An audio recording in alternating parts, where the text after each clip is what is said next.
নবদ্বীপ পশ্চিমবঙ্গের নদিয়া জেলার অন্তর্গত একটি ঐতিহাসিক শহর, যা শ্রী চৈতন্য মহাপ্রভুর জন্মস্থান হিসেবে পরিচিত। এটি বৈষ্ণব ধর্মের একটি প্রধান কেন্দ্র এবং সংস্কৃত শিক্ষার এক সময়ের অন্যতম প্রধান স্থান হিসেবে খ্যাত। বাংলার ধর্মীয়, সাংস্কৃতিক ও শিক্ষা ক্ষেত্রে নবদ্বীপের গুরুত্ব অপরিসীম। শ্রী চৈতন্য মহাপ্রভু 1486 খ্রিস্টাব্দে নবদ্বীপে জন্মগ্রহণ করেন।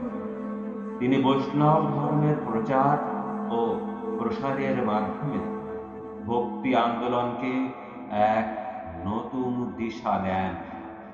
তাঁর জন্মস্থান আজ যোগপীঠ নামে পরিচিত, যেখানে দেশ বিদেশ থেকে বহু ভক্ত আসেন। চৈতন্য মহাপ্রভু জীবনের প্রথম অংশে একজন মেধাবী পণ্ডিত ছিলেন, কিন্তু পরবর্তীতে তিনি ভগবান শ্রীকৃষ্ণের প্রতি গভীর ভক্তি প্রদর্শন করেন এবং হরিনাম সংকীর্তনের প্রচার করেন। তাঁর নেতৃত্বে নবদ্বীপ হয়ে ওঠে বৈষ্ণব ধর্মের প্রাণ কেন্দ্র। প্রাচীনকাল থেকে নবদ্বীপ সংস্কৃত শিক্ষার একটি অন্যতম প্রধান কেন্দ্র ছিল।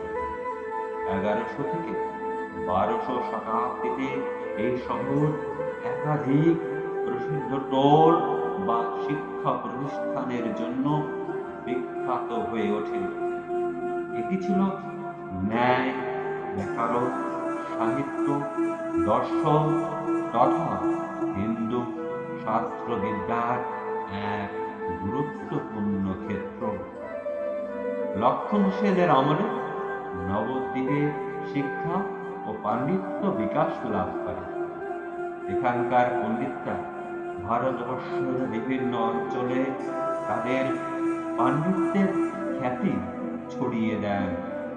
এক সময় নবদ্বীপকে বাংলার অক্সফোর্ড বলা হতো, কারণ এটি ভারতের অন্যতম প্রধান শিক্ষা কেন্দ্র হিসেবে স্বীকৃতি পেয়েছিল।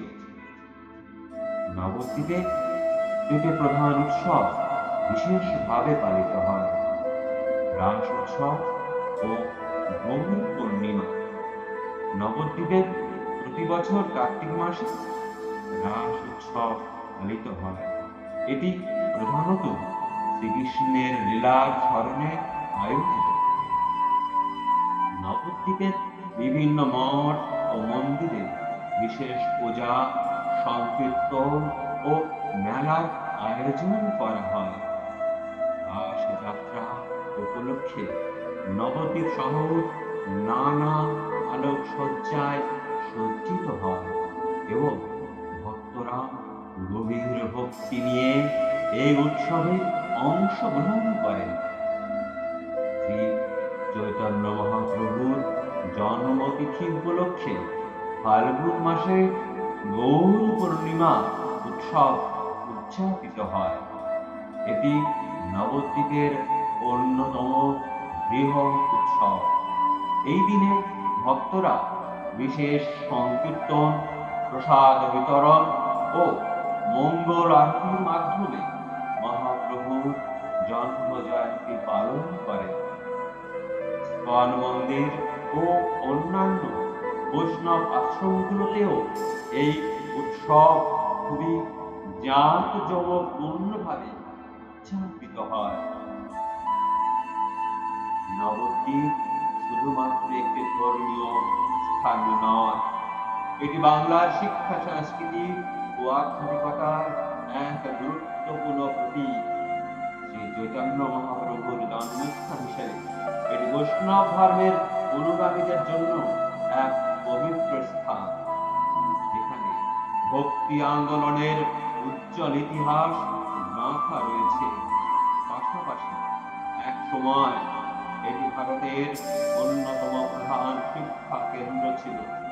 যা নবদ্বীপের গৌরবময় অতীতকে তার সাক্ষ্য বহন করতে সাহায্য করে।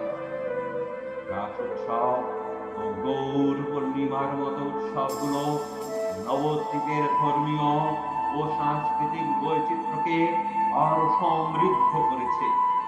তাই নবদ্বীপ শুধু অতীতের নয়, বর্তমানেও আধ্যাত্মিক ও শিক্ষা ক্ষেত্রে বিশেষ গুরুত্বপূর্ণ স্থান হিসাবে আজও বিরাজমান আজও বিরাজমান।